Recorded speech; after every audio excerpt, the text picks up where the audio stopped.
When families make the decision to homeschool, one of the first things they seek out is a community, specifically homeschool groups and homeschool co-ops where they can socialize, learn, and grow with other homeschoolers.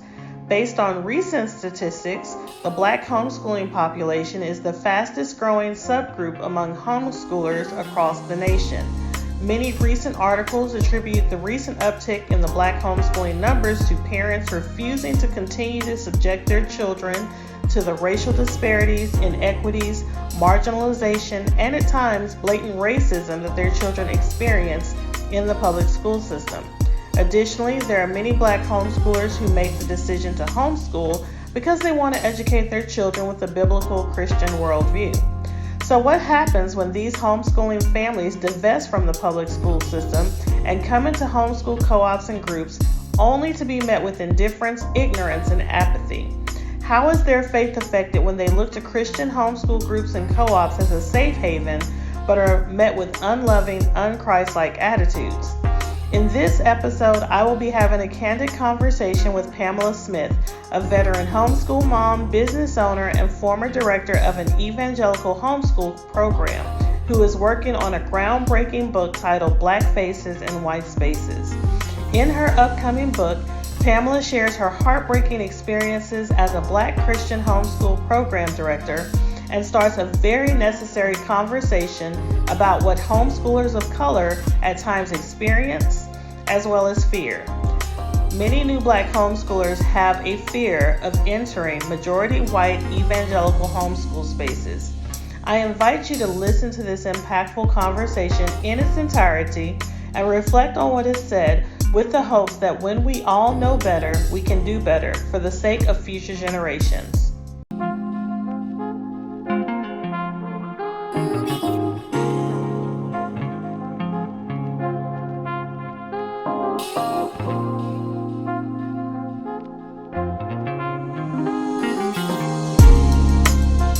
So I'm excited to have you here, Pamela. I saw you are the owner of Afrocentric Homeschoolers, correct? Correct. So I saw your book, that your upcoming book, Black Faces and White Spaces, and this is an important conversation. So why don't you share a little bit about yourself and what encouraged you to write this book about your experiences in the evangelical co-ops? Well, first of all, thank you for having me here. My experience, I have been a homeschooling mom of 5 kids. This is my 13th year of homeschooling. And what really prompted me to write this book was from my experiences as a director of a primarily evangelical homeschool center in South Florida.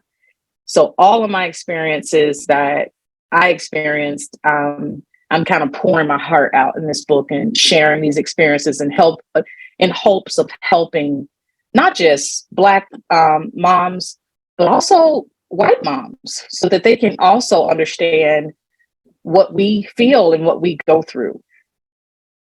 Well, I think that is very important because, like, I also live in, well, it's a military town and it's diverse somewhat, but an evangelical Christian co-op. And while I've had some positive experiences, I know the anxiety at times and some of the slights that we feel and whatnot. And I think that this conversation is so important because, we're supposed to be the body of Christ. And so if we're not reflecting that, what we may be doing is turning people away that may, be on the edge with their faith, turning people away, and making them feel like they aren't a part. And that's a real problem. And it's a problem. I would say, I'm gonna be honest.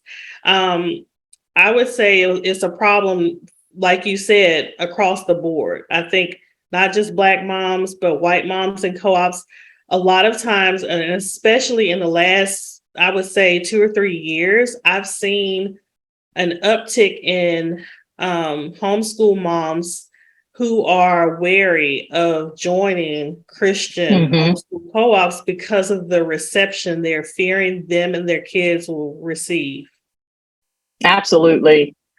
Um, it was always a concern for me with my kids, which is the reason why I felt the need to be a director of a center.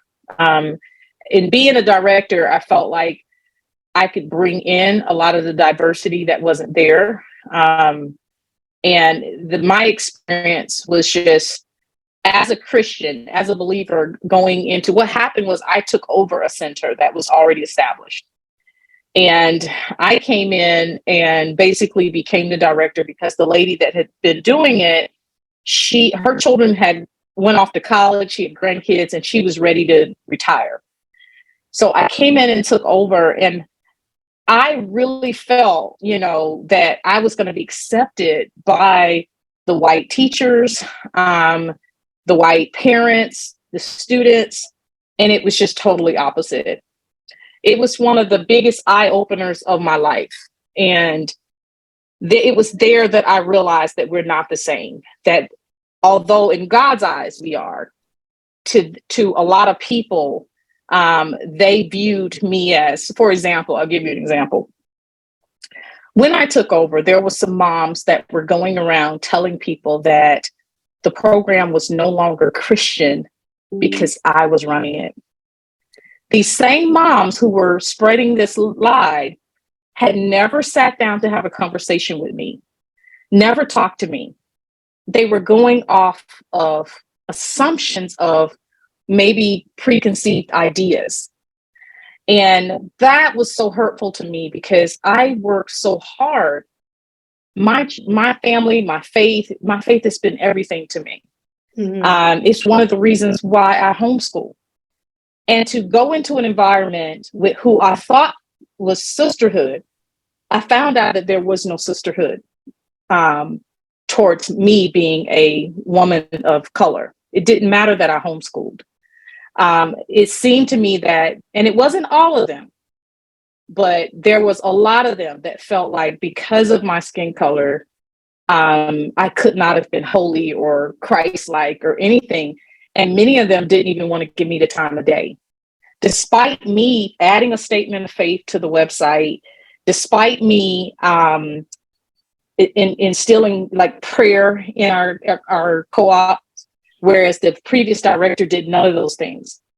But the previous director was white, so they assumed that she was a Christian. And I actually asked them that question. I said, how is it that I came in and brought in all these aspects of our faith, from prayer to a statement of faith and all? None of that mattered to them. And so, that's just a few of these, examples that I experienced. Well, and that your comments brings to my mind the issue of Christianity not belonging to one specific group. In fact, the Bible talking about that if any man hates his brother, then the love of God, that Christ is not in him. So I find that to be very troubling, because what that signals to me is maybe that some of the people that are looking at you and saying you're not a Christian because of your skin color, they're not Christians because they don't believe what the Bible says. So that is extremely troubling. And it also is troubling because, and I'll be frank, even within Black homeschool circles, at times you will hear non-believers saying, oh, why do you believe in Christianity? That's the white man's religion. And so to hear such ignorant and unloving and unchristlike and unbiblical statements like that reinforces what some people reject out Christianity outright, when that can be further from the truth. And Jesus, there's always a debate about what color Jesus was, as if that matters, but we know he wasn't white. He wasn't necessarily Black either. But the point is that if he is your Lord and Savior, And does, are you going to look at him and say, oh, Jesus isn't God because he isn't white? I mean, you know what I'm saying? So Hmm. that's mind blowing. Yeah, I had so many of those, and it wasn't just the racism; it was sexism. Where I had a teacher that worked for me that was phenomenal. He was a phenomenal math teacher, and he was homeschooled all his life. But he was raised in a very strict conservative home that where his mother did not work. And in his eyes, he was being taught that a woman in leadership was bad. So he disrespected me a lot. He didn't have respect for me. And for the life of me, I couldn't realize why I never got rid of him. But the reason I didn't was because the children loved him. He was awesome in math. He was awesome in robotics. And I was willing to take all of the disrespect because I cared about the children. And when I say children, I'm talking majority white kids. And so what really struck me at the end of our, when I closed the center down after almost 7 years, due to COVID, um, he gave me a birthday card. This was the first year he gave me a birthday card. And he said to me, and I always tear up, he said, "You taught me a lot about leadership." Mm. And it was just like, wow, God. And it was in there that I realized as a Black director of this program that God was using me. He was using me to show them that, man doesn't see. That's First Samuel 16:7. Man doesn't see. I mean, God doesn't see it as man sees. Man looks at the outer appearance, but God sees the heart. And so it was tough during those years, but I know that the Lord was using me to really show them their ignorance and that she is my child. I would literally have people come in that building, atheists, Muslims, people of all different faiths, and they would just everybody was shocked that I was the director of this program. But when they walked through the building, they would all say they felt peace, they felt God's presence, they felt, and it was just like this was God's glory there. But as a Black woman, it affected me. It deeply hurt me and affected me in that environment. I have experienced similar feelings. In so I'll just share a little bit of my perspective, or my experience rather. When I first joined the co-op, we moved to the area. The area that we previously lived before moving to where we live now in Central Texas, I was completely afraid to join the co-op because it was just no one looked like me. No one looked like my kids. And then we moved to Central Texas area, and I said, you know what? This is a Christian co-op. I believe what Christ says, and then I also had this hope that you make friends by doing. Like if I'm serving and I'm doing all these things and contributing my talents, that hopefully this will be an inroads for my kids to feel connected and make friends, and for me to make friends. And at the time, I was frustrated because I felt like I was watching everyone around me have these deeper friendships, but I did not see myself as having those deeper friendships. Now, looking back, I really did make one or two really good friendships, but I couldn't see it at the time. And then I also would say, I wonder how deep it was, because as soon as, our circumstances change and people move away, we kind of lost contact, So I guess my next question is, did you make friends or any type of deeper friendships? And how did your kids, because a lot of times, like my kids felt like they could participate, right? And you can be a part in terms of doing the stuff. But when it came to people taking an interest in them as humans, they were invisible. That was the feeling. So how did your kids and you feel along those lines?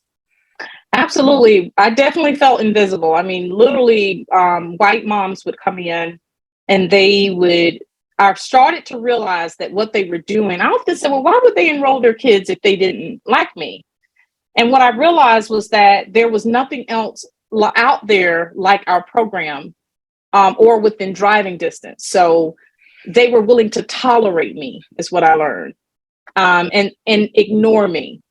So because they liked the teachers, because a lot of my teachers were white, they would literally ignore me when they would come in, and they would all gather up and they would have great fellowship with each other. And I would try to join in those conversations, and it was just like they would say something smart or say something to cut me off. And so eventually I just stopped trying to, be friendly with them. My children made some friendships. Some of those friendships they still have today. But my daughter, who is in college now, she experienced hurt when the Ahmaud Arbery murder happened. She took to Instagram and started sharing her grief, her hurt, to her community, her homeschool peers, and she found no comfort. They immediately started sounding like their parents and saying, if you don't like it, you can move out of America. That was their response to her. Yes. And she was so hurt. She cried and she cried. And the Lord told me, he says, she has to go through this. You can't shield her. She needed to see this for herself. Mm-hmm. And she was so hurt. She says, Mom, they're ignorant. I said, exactly, babe. I said, they don't understand the plight of what our people go through. And so many of the homeschool kids were mad at her for posting about Ahmaud. And they told her, why are you doing this? You're not going to make a difference. You're not going to, why are you putting this here? It was like they were offended. But what it did was it stirred her up. And she says, you know what, Mom? Now she started a podcast. So she talks about these things. But yeah, she was deeply hurt by the response of the homeschool kids there. That's heartbreaking. And it speaks to a lot of times, my daughters have said that they don't feel like they can be themselves. They didn't feel like they could be valued, or that people didn't necessarily acknowledge them, unless it was something that they needed, and that they felt invisible. And, and that is, and we left for 2 years. We moved out of the area, and that was something that we really had to address, was the self-esteem portion. And here's the other thing. We always talk about, we roll our eyes about the issue about socialization, but it's a big deal for Black homeschoolers, especially if they are living in places that does not have a lot of Black faces, as you say, and the reception of other homeschoolers that don't look like them is as cold as you describe. It's hard. My 2 younger kids, they're still, I think, kind of oblivious. Like, I'm not going to say oblivious, but they're still young enough where they don't process or articulate their thoughts like that. And they seem to be having some different experiences. Did your children ever have issues in terms of self-esteem because of the reception they got from other evangelical homeschoolers? No, because of the fact that I was very intentional about every incident that we had at the center that I felt like was a microaggression or racism or gaslighting. We addressed that. Like my husband and I sat them down, talked to them. We filled in a lot of those gaps with Black history, teaching them who they are, debunking the myth they are. Yeah. So my children have always been very, very confident, and they understand and recognize. And I think because we talk to them so much, they were able to recognize microaggressions and things like that. One example, my son, when he was about 5 at our co-op, I actually was giving this little kid a ride home, a little, white kid. And my son, kids play, they don't care what color you are. They're in the back seat talking, and I didn't hear the conversation. I had the radio on kind of low. And when he got home and he was looking sad, and he says, "Mom, I'm just going to make up a fake name." He said, "Tommy said that Black people are bad." And I said, "Say that again." And he said that Black people were bad. And my heart just hit the floor. I said, "Well, sweetheart, we know that's not true." He said, "Yeah, but it hurt my feelings, Mom." I said, "Of course." So I reached out to the mom. She immediately had her husband to call my husband. And they explained that they had allowed their son to watch Remember the Titans. And I'm like, so you have a 5-year-old watching this racially, this movie that talks about race issues, and you didn't sit down and explain to him after he watched it? So. And how do you get Black people are bad from Remember the Titans? Right. Possibly because he was seeing himself through the eyes of the white characters. Oh, okay. I could never figure out how he came to that conclusion, other than he saw himself on the side of the way the white players were, acting. And so, but I told them, I said, I'm not telling you how to parent. I said, but I would never let my children watch any movie without, especially one with a message like that, without explaining to them. They apologized and everything, and they stayed at the center. But that was just something we never forgot, but it taught us a lot in that situation. Well, and I guess, that is something that I think needs to be a discussion within the evangelical church, because what are you communicating to your children? If we are Christians, and then, the evangelical church is huge on, pouring out money to mission work in Africa, mission work in China, mission work in India. But yet you have this notion, or you maybe non-communicating, but subtly communicating that certain groups or people of color are bad. Then that, again, it shows you how intentional we have to be in addressing these issues.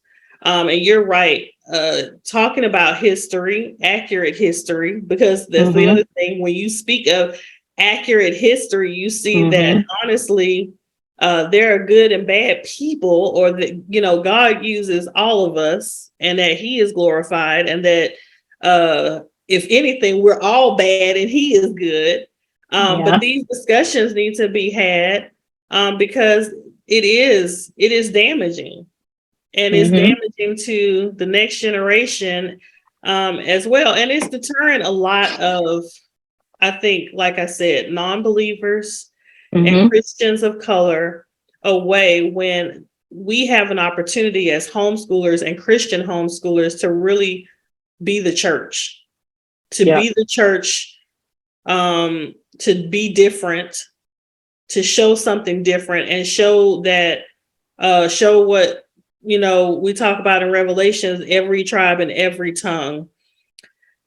How have you dealt with the trauma that you've felt having been in a situation where you experience so much disrespect, microaggressions, and whatnot? First, I had to realize what the effect it had on me, because I was building up this wall. And then, at times that, I just break out and start crying, or something triggers me. But I had to understand that I developed PTSD from that experience. And what was therapeutic for me was to start talking about it on Instagram, to start writing the book about it. And I started to realize that shortly after I closed the center, the Lord started saying, "Now you write a book about it." And so I understood that I had to go through that. That was me taking up my cross. And I didn't go through all those experiences for nothing. I had to go through that so that this book could be written to help other moms who look like me, and as well as moms who don't look like me, so that if they are truly trying to be Christians, then they understand what we as Black moms feel when we go into these spaces where their faces are dominant, that they must be more intentional when with embracing people of color when they come in. Mm-hmm. They have to be more intentional. And so that's my hope for this book, and it's therapy for me to write about it. But I went through like a year of just not doing anything with any groups because I needed to heal. Yes. I needed to realize that I was hurt, that I was hurting, and that I needed to focus on self-care, and I needed to focus on healing so that I could get to a place where I could be a blessing again. Mm-hmm. Well, that's definitely, God's word is healing. I hope you have had some different experiences also, because, I have been blessed. While I can totally empathize, I've had similar experiences. I've had some great experiences and continue to have some wonderful women of God of all colors. But I know that this is one of the topics and one of the issues that isolates a lot of Black homeschool moms, and especially new homeschool moms, isolates us, causes us not to join co-ops, and to only seek out those that look like us. Now, I want to ask you a question before I go to, I want to ask you another question. Have you noticed a similar reception online in predominantly white or evangelical Facebook groups or social media? Oh, yeah. It's worse. Okay. It's actually worse. You know what? It is. It really, you know what? I would say for myself, I really, like I said, feel blessed because I'm around a lot of women who love God, who have been intentional about reaching out. And just, although I have had some run-ins or some feelings like, oh, okay, I'm not going to mess with her because, I know where she's at, or I suspect where she's at. But online where, these people don't know you, you don't know them, people feel a lot more bold. I mean, literally, and like you were talking about the Ahmaud Arbery case, or different cases that come out. Oh, you dare not speak about those in mixed company online, right? Because the indifference. And I'm like, thank you, Jesus, that Jesus is not as cold and as indifferent to suffering and to injustice as some of his people, Yes. Because I'm going to be honest, I have literally gotten out a lot of those groups because I just am not, I don't have to tolerate that one. Right. And the word tells us, how can two walk together unless they agree? And what I learned is that you can't burn too much energy trying to convince people things that are just convinced that, their mind is already set, Yes. So I learned to only take time with moms. There are some moms out there that I would say is semi awoke to the things that are happening. Those are the white moms that I would take time to explain some things to. But even in that, I'm cautious. I'm referring books to them. In fact, I just did a Instagram post this morning about that. I said, it's not my job to educate you. Thank you. You have to do the work. You have to understand the true history of what our people have been through. You're now asking me, that's adding insult to injury, that I now have to educate you. So that I won't do. Now, I will refer you to some books. I can tell you what are some good books. But I'm just not going to do that. But I learned how not to, like you said, I come out of those groups. I don't waste my time arguing with them because, they are emboldened online and they can hide behind their profiles. So, and then they gang up on you, Mm-hmm. and so I get a lot of, in the last group that I came out of, they were talking about Trump and all of this stuff. And I'm like, well, what does that have to do with the gospel? And what does that have to do with, why are you guys so caught up in politics? Like, Jesus says, my kingdom is not of this world.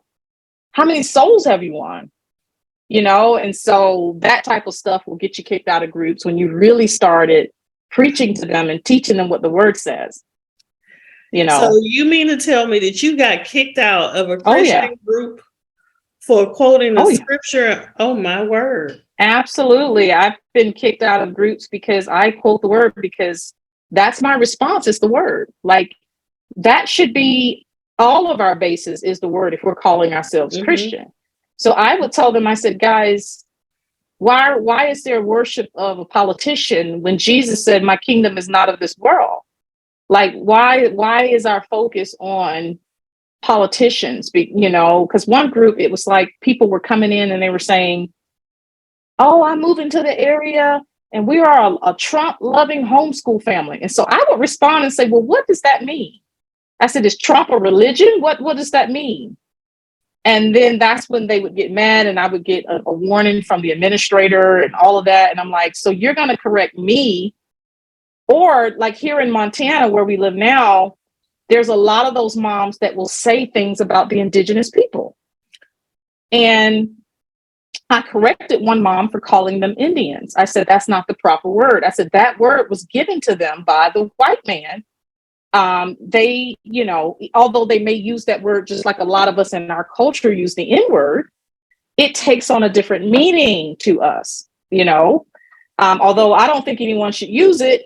But in reality, in our culture, we use that word.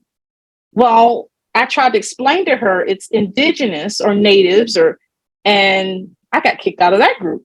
Really? The person who said who I felt like said the racial slur was given a pat on the back.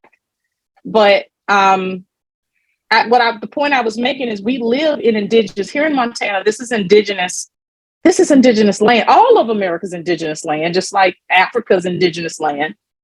But there's such a history here. And so what I was trying to tell them is we need to be studying the indigenous people and understanding their plight, and it was like, they didn't want to hear that. So I got booted out. Well, and I guess that's really, it can harden you if you let it, and the thing is, and then you become what you don't like. Well, I've kind of shown myself out of some rooms, some online groups or Facebook groups, because I found, like you said, using up my energy to explain and to argue and whatnot, that they're not losing. The person you're arguing with is not necessarily losing that energy. That's weighing on your spirit. And so I have to pray and pick my battles. So now tell me about your book. How long have you been writing or working on this book that you have, Black Faces and White Spaces? Well, I started the book last year after my fifth child. I got pregnant around the end of 2020 and had a premature baby. I was on bed rest a lot last year, so I started working on the book. And so I am almost at completion of that. And but it was tough because I had to go back and relive all of that.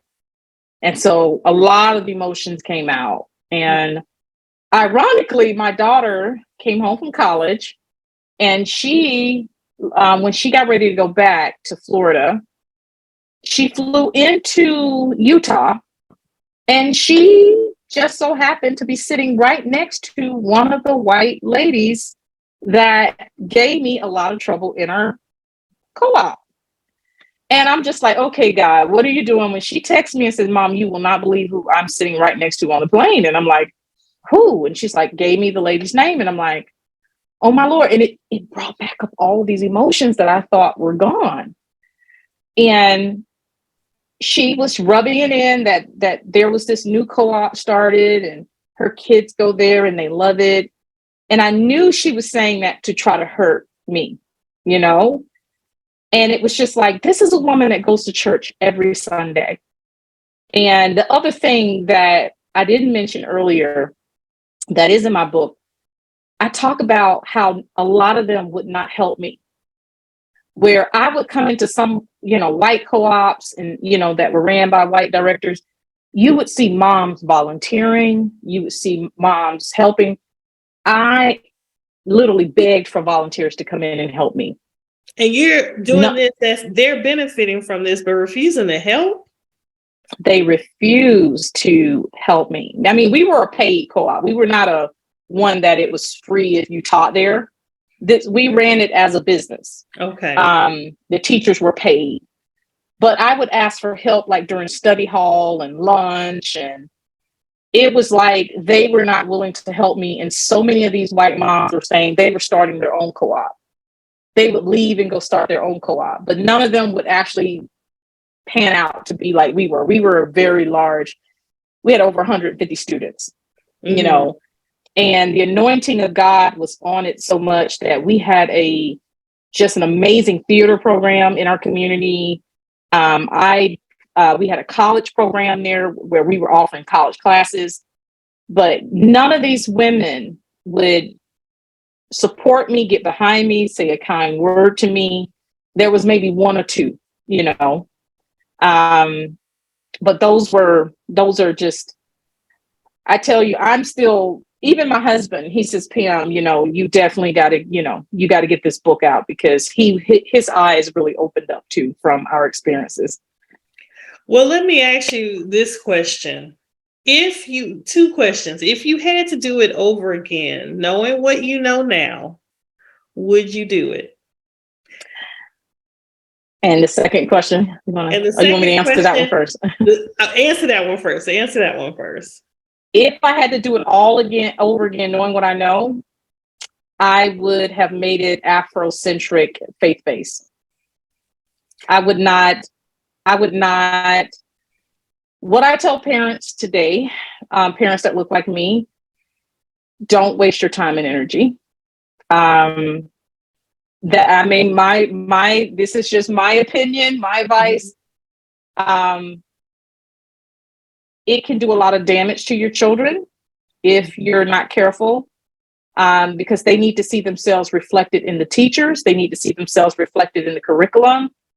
It was tough for me to make big changes because if I just went full out and said, hey, we're going to teach on this, for example, real quick, I hired a professor to come in and teach college composition 1 and 2 at our center.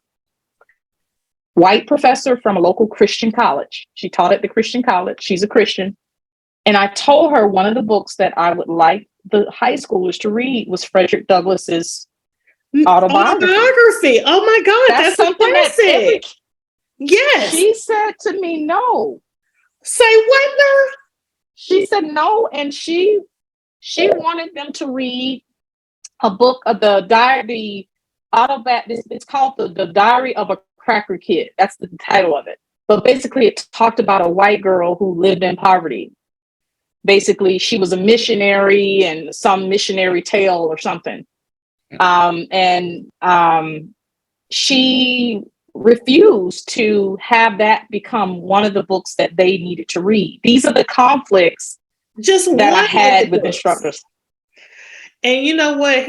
Let me shout out HSLDA Academy for once, because that is a conservative evangelical based homeschool academy online. But even they had the autobiography of Frederick Douglass on their reading list. Are you kidding me? That makes me just. And you know what? Here's the thing. That is the problem, because you know what? Then you understand why it's easy to believe that Black people are bad and that we are which harkens back from slavery and the belief that we're not human, therefore we're not redeemable, therefore you can handle us any kind of way, although animals are treated better. But I mean, if there is, and that's what I'm saying, that history, accurate history, and the accounts are not, if they're beneficial, not just for our kids, but for all kids, because it changes your perspective. If you hear about Harriet Tubman's faith and how God led her, okay, to freedom. And if you read about Frederick Douglass and his faith, then that changes your perspective on this false narrative that somehow Black people can't be Christians because we're bad or we're irredeemable. I mean, oh my goodness. Now, see, I'm up in arms about that one. So you see why I have PTSD, right? I dealt with this for 6 years. So, and I cried a lot. I would literally come home and I was so attacked on a spiritual level that it literally affected my health. I gained a ton of weight. I could hardly sleep. And it was something that took a toll. I would come home and literally cry to my husband. I would literally sometimes go to my car in tears at lunch. I'm not going to cry. Because it took a lot of strength as a Black woman to stand in that program and love people who didn't love me back. And I had so many incidences like that to where it was just a battle. And another thing, I tried to integrate Black history during Black History Month. I would put up my posters and everything else. Okay, we're learning about George Washington. Why can't we learn about Frederick Douglass and all these other great men and women of color other than Dr. King, right? So I would put my big display out every year and I would invite kids to do essays. I said, do an essay. I'm giving out $25 gift cards. This is coming out of my pocket. I would have 5 kids out of 150 kids that participate. And out of the 5 kids that participate, probably 2 of them were Black children. So that meant only 3 kids, 3 white families were willing to do an essay for Black History Month because it was optional, right? When we had Latino Month or any other thing that we celebrated, we have a whole line of kids giving essays. They were more tolerable with Latino Month than they were with Black History Month. It was just like those things that I saw. It was like that in their mind, just like what you said, to celebrate our history or to study our history somehow offends them or somehow means it's anti-Christian or something like that. Or anti-American, although that couldn't be further from the truth either. So that's just very painful. And I'm sorry that you experienced that. But I want to ask my second question now. How do you feel as though you've grown spiritually from this experience? Because, there's a quote, and I want to say, and we've used it a lot of times. It's not from the Bible. I don't know if it's Charles Spurgeon. I'm going to look it up, but it says, whom God will use greatly, he will hurt greatly, like he will allow them to suffer. So I want to know, how do you feel like you've grown spiritually? It has definitely grown me spiritually because I had to walk closely with God in order to get up on the 2 to 3 days a week that I was at the center to go there and face them. I had to be in the Word. I had to be praying and fasting so that my flesh wasn't alive. I had to die to the flesh and say, hey, I'm going to tell someone off. One quick story. It's very hard to find any instructor, Black or white, that has a master's in mathematics. In order to teach college algebra through the college that I had a partnership with, you have to have a master's in mathematics. Well, I found a teacher, and she was African American, brilliant woman. She was teaching college algebra. Parents were already like, I don't know, but they enrolled. I had a handful enroll their kids. She gave one of the girls a B, that she deserved a B. She got a B. Mom came in. Mom had always been so nice to me. Never, said anything out of the way. Mom came in one day when she found out, like a bat out of where. And she flew in there and she went off on me and demanded to see the professor. My child has never gotten a B. I said, that's because you've been her teacher. Now she's in a college level class. But I never saw them do that with the white professors. It was obvious that because there was this Black professor, you question her ability to grade your child or to teach your child. Mm-hmm. And it was the teacher felt, the professor felt the microaggressions and racism so much that she says after the second year, she says, I can't do it anymore, Pam. Wow. And it was hard to even keep the African American teachers there as much as I fought, because to me, in a co-op, this is my recommendations for parents. Never join a co-op that the board is not diverse. Never join a co-op that the curriculum isn't diverse. If your children can't see themselves reflected, if there is not a plan to add in diversity of thought of the teachers or the administration, I would run. Serious. Well, but what about if there just isn't, like, I would hate to see a co-op seek out diversity or seek out a person in leadership, for example, simply as a token, just to say that, but they're not genuinely committed or interested really in diversity. Do you understand what I'm saying? Like, that might draw people, but if the mindset is still one of, we have this, that, and the other, then you're still going to run into that same issue. Or what do you think? But if they are seeking diversity, mm-hmm. then they're going to seek someone of another color that has the same values, that has the same mindset. I'm not saying they need to pull someone off the street, but as those Black mothers come into their co-op, mm-hmm. they should be pulling on their skill set and saying, hey, well, have you ever thought about maybe being a board member or a volunteer or teaching a class? Yes. You know what I'm saying? Mm-hmm. At least have these mothers, give them the option of teaching a class. Yes, absolutely. Because our children need to see that. I'm careful. This is why I pulled my kids out of private Christian school. Mm-hmm. And started homeschooling, because I started to see my children's character change because they did not see themselves reflected among their peers at school. Oh, yeah. So my daughter, who has kinky hair, was coming home saying, Mom, I want my hair straight. Mom, these boys are picking on me. And I said, you know what? It's time. Or when her third grade teacher said the only reason she thought we could go on a ski vacation in Colorado, it had to be because of my husband's job. She said to my daughter in third grade, she said, oh, how are y'all going to Colorado? Is it because of your dad's job? How are y'all going on vacation? Oh, not because you could afford to do it with, a business trip. Yeah. Oh my goodness. So yeah, I got tired of dealing with that. And so I said, I can't deal with that in the homeschool world, know?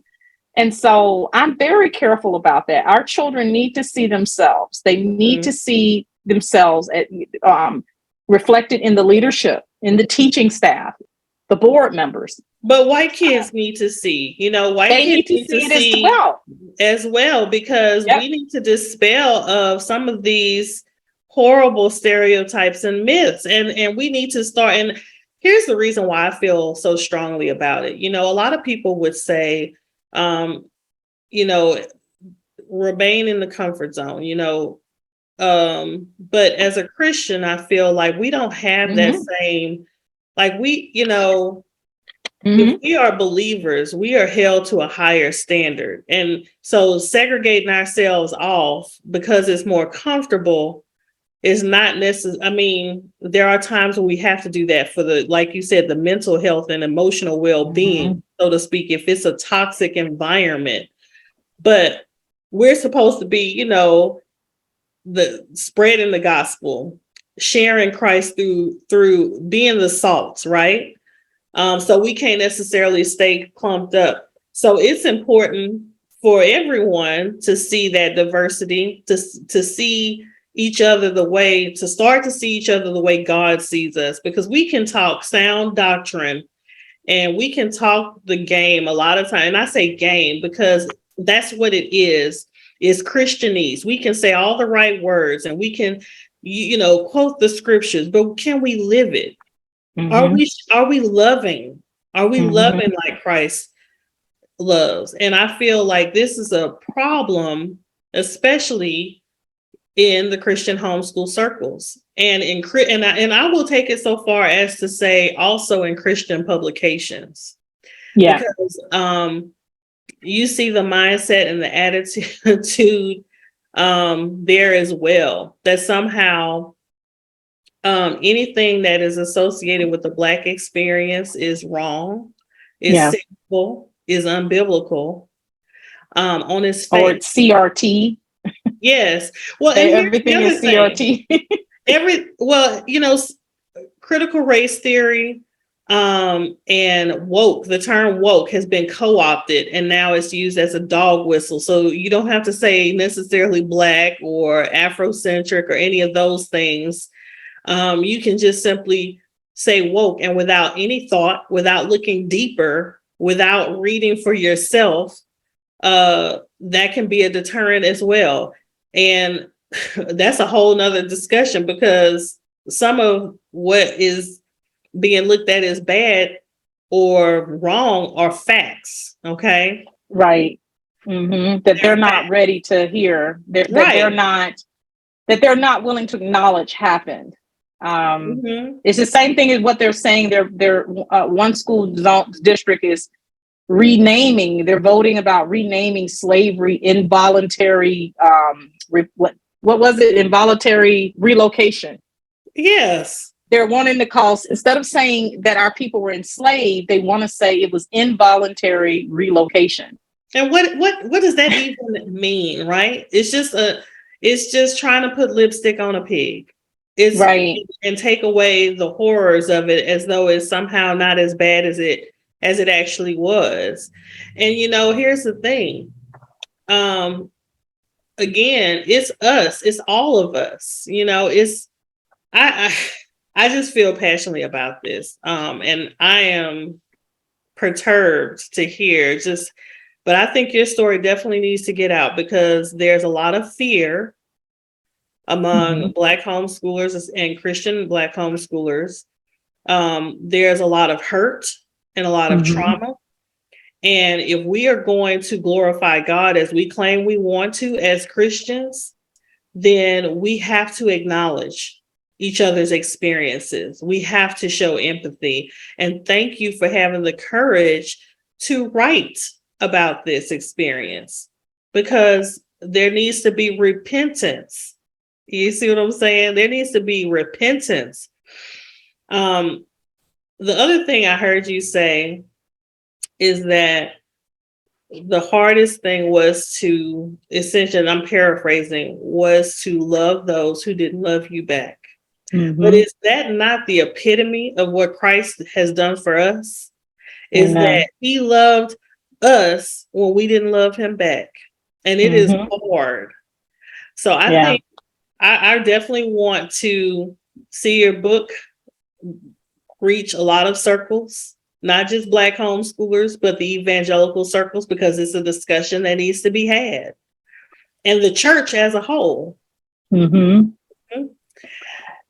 Absolutely. And if I can add this, I wanted to tell you, even on the level with homeschooling, one of the largest homeschool groups, homeschool organizations in Florida, and I don't have to say their name, but I was invited by a board member to be on that board because of my background in business. That's the other thing I didn't share, was that I've been an entrepreneur. I'm a nurse.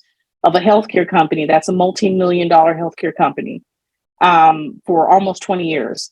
So the fact that I've been homeschooling and running businesses, this friend that's on the board felt like I would be a good board member.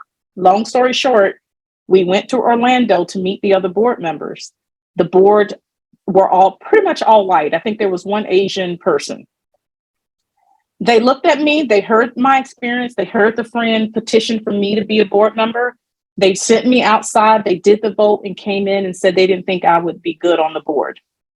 Now, mind you, that I had more homeschooling experience than a lot of people on the board, and I had business experience that most of them didn't have.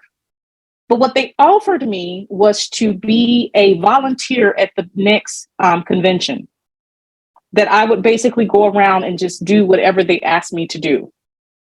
And so I declined that. And it was not that I wasn't humble. It was that with my background, I've already proven myself. I didn't have to come there and jump through hoops, you know? Right. So it's widespread. Like you just said, the church, you know, homeschooling, evangelicals, period. This is a conversation that needs to be had. It definitely does. And you know what, especially as homeschoolers, you know, move in the future, like you're saying, in terms of influence, you know, these organizations, homeschool organizations, doing lip service now because Black homeschoolers are the largest growing population among homeschoolers. So now you start to see them trying to diversify maybe some of their publications and how things look. But don't just do window dressing. Don't just do lip service. We have a voice. We have needs, and they're not always the same.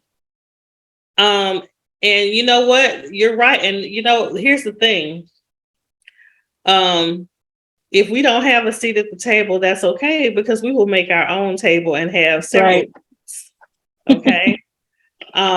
But again, I still say, as Christians and as Christian homeschoolers, we have an opportunity to be a city on a hill, a standard, set a different tone. And we are currently not doing well at that, I don't believe. And especially not with what you're saying. You know what I'm saying? So your book is going to go a long way, I think, to opening some eyes and starting some conversations.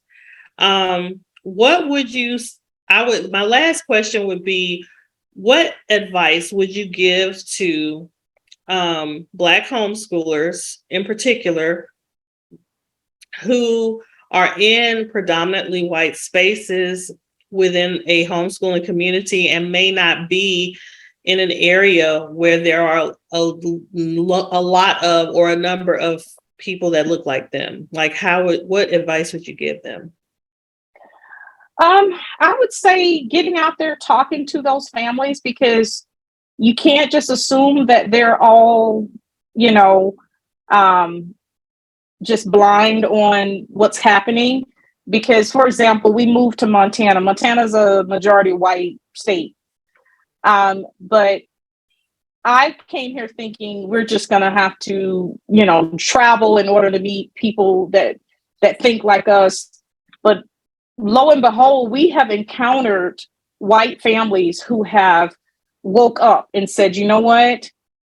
History has not been taught the correct way. And they're, you know, we have started to form a little group of us who are all thinking the same and who are all seeking God.